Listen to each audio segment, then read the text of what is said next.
નમસ્કાર, GS news 24/7 માં આપનું સ્વાગત છે। હવે જોઈએ આજના સમાચાર। ગમા પીપળિયા ગામે કિસાન સંમેલન કાર્યક્રમ યોજાયો।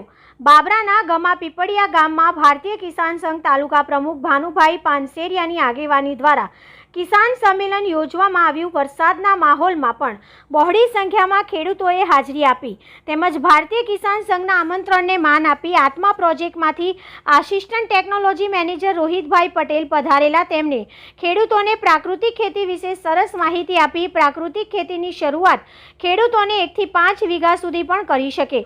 તેમાં શાકભાજી, બાગાયતી ખેતી કે સિંગના વાવેતરમાં સારી સફળતા મળે છે। તેમાં ખેતીનો ખર્ચો ઘટે છે અને દવા અને રાસાયણિક ખાતર વગર ઉત્પાદન મળતા વધારે મીઠાશવાળું ઉત્પાદન મળે છે। તેમજ જેમણે જણાવ્યું કે પ્રાકૃતિક ખેતીમાં બીજામૃત, જીવામૃત વગેરે કેમ બનાવવા, કેવી રીતે ઉપયોગ કરવો, બધી જ માહિતી આપી। ગમે ત્યારે માહિતી સહકાર જોઈએ તો ફોન કરી માહિતી લઈ શકો છો।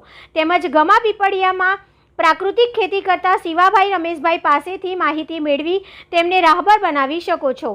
ભારતીય કિસાન સંઘ બાબરા તાલુકા પ્રમુખે જણાવ્યું હતું કે ભવિષ્યમાં કેન્સર, હાર્ટ એટેકના પ્રમાણ ખૂબ જ પ્રમાણમાં વધતા જાય છે અને ગુજરાતમાં પણ કમમાં આગળ વધતું જાય છે, જેમાંથી બચવા માટે તંદુરસ્ત ખેતી એટલે કે પ્રાકૃતિક ખેતી તરફ આપણે આગળ વધવું જ પડશે, તો જ તંદુરસ્ત ભારત બની શકશે। કિસાન જગતનો તાત એટલે કે પિતા છે। કિસાનનો ધંધો એક જ એવો છે જે કુદરત આધીન છે, પણ સરકાર પ્રાકૃતિક ખેતીની લેબોરેટરી કરી સારા અને પૂરતા ભાવે ખરીદી કરે તો ખેડૂત ખેતી ઉપર નિર્ભર રહી શકશે। તેમજ ભવિષ્યમાં ખેતીને તેમજ માનવ જીવનને તેમજ પશુ પક્ષીને જીવંત અને ધબકતું રાખવું હશે તો દરેક મનુષ્યએ દર વર્ષે તેમની વરસગાંઠે વૃક્ષ ઉછરે તો જ પૃથ્વી ઉપર ઓક્સિજન અને ગરમીનું સંતુલન રહી શકશે। નહીતર આ વર્ષે ગરમીનું પ્રમાણ 45 થી 47 ડિગ્રી તાપમાન હતું। વૃક્ષો નહીં ઉછેરીએ તો ભવિષ્યમાં ગરમીના કારણે હીટવેવ વધશે અને ગરમીના કારણે પશુ પક્ષી અને માનવ સમાજને જાનહાનિ થતી અટકાવવા ખાસ વાડીએ, ખેતર તેમજ જાહેર જગ્યા ઉપર વૃક્ષો ઉછેરવા અનુરોધ કર્યો।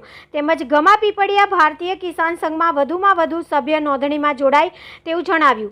તેમજ બેઠકમાં ગમા પીપળિયા કિસાન સંઘ પ્રમુખ વિનુભાઈ પાનસેરિયા, શંભુભાઈ પટોડિયા, મહેશભાઈ ચાવડા, જીવકુભાઈ બાખલિયા અને ગ્રામ કમિટી તેમજ ગામમાંથી ઘણા ખેડૂતોએ વરસાદી માહોલમાં હાજરી આપી હતી।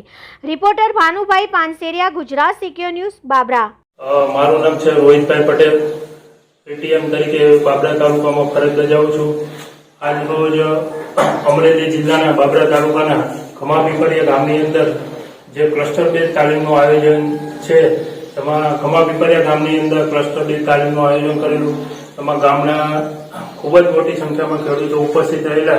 તેમાં આત્મા પ્રોજેક્ટ દ્વારા જે પ્રાકૃતિક કૃષિ વિશેની માહિતી અને માર્ગદર્શન ખેડૂતોને આપવામાં આવ્યું। તેમાં બાબરા તાલુકાના કિસાન સંઘના પ્રમુખ ભાનુભાઈ પાનસેરિયા અને વિનુભાઈ પાનસેરિયા બંને ઉપસ્થિત રહ્યા અને તમામ ગ્રામજનો ખૂબ જ મોટી સંખ્યામાં ઉપસ્થિત રહેલા, જેમને ક્લસ્ટર બેઝ તાલીમની અંદર પ્રાકૃતિક ખેતીની જીવામૃત, ઘન જીવામૃત, બીજામૃત, મિક્સ પાક પદ્ધતિ, વાપસા આ તમામ આયોજનનું માર્ગદર્શન એ આજની મિટિંગમાં આપવામાં આવ્યું છે।